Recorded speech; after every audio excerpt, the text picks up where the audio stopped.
They say no ruler ever died from heartbreak, but Sultan Mustafa III did.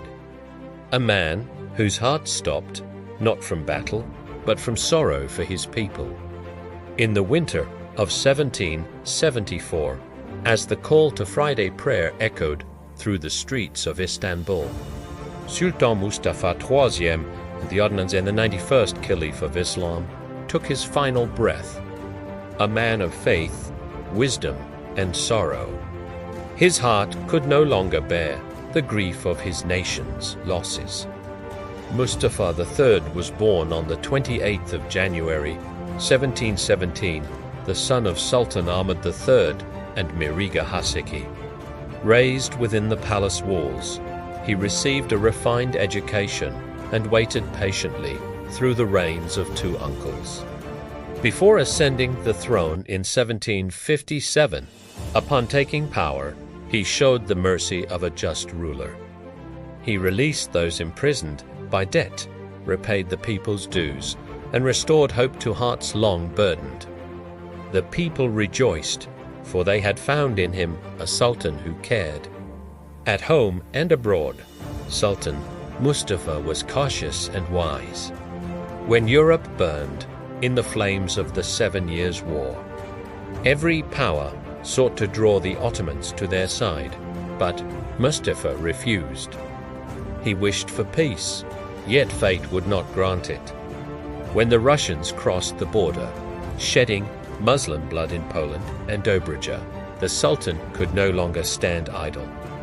War was declared in 1769, but the Ottoman army, weakened and disorganized, could not match the disciplined forces of Russia. Still, Sultan Mustafa longed to march to the front himself, though illness held him back. He suffered from hydropsy, asthma, and pain in his heart.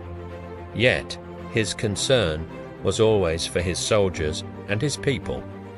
When the Ottoman navy was destroyed at Kesm, and Muslim towns were massacred by the enemy, grief overcame him. The Sultan suffered a stroke, a heart broken by sorrow, and passed away at the age of 57, as the Adhan was called. It is said that no ruler in history died out of sadness for his people, except Allah's brother, Sultan Abdulhamid I Saimfe.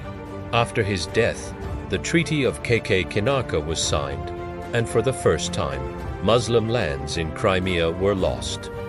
The Ottoman Empire was no longer the world's greatest power, but it still stood tall among nations.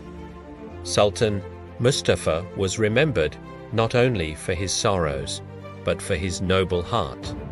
He was wise, merciful, and deeply pious, a ruler who would listen to the complaints of the people himself at the Friday procession, ensuring justice with his own hand. He was humble enough to disguise himself among the common folk, walking the streets of Istanbul in plain clothes to witness the people's condition. He loved knowledge and scholars.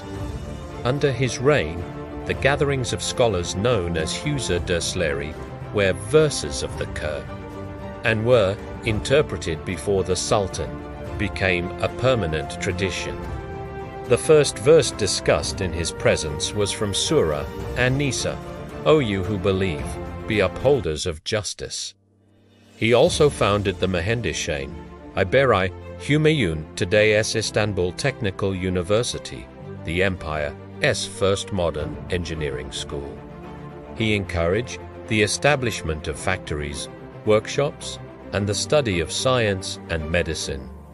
Sultan Mustafa was not only a ruler, he was a calligrapher, a scholar of astronomy, and even a poet who wrote under the name Cihangir. One of his most famous verses was written during a time of despair, when he could find no man worthy of the office of Grand Vizier after the death of Koka Ragip Pasha.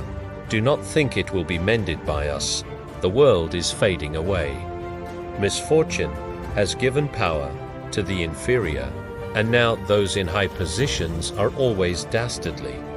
Our work is left to God's mercy.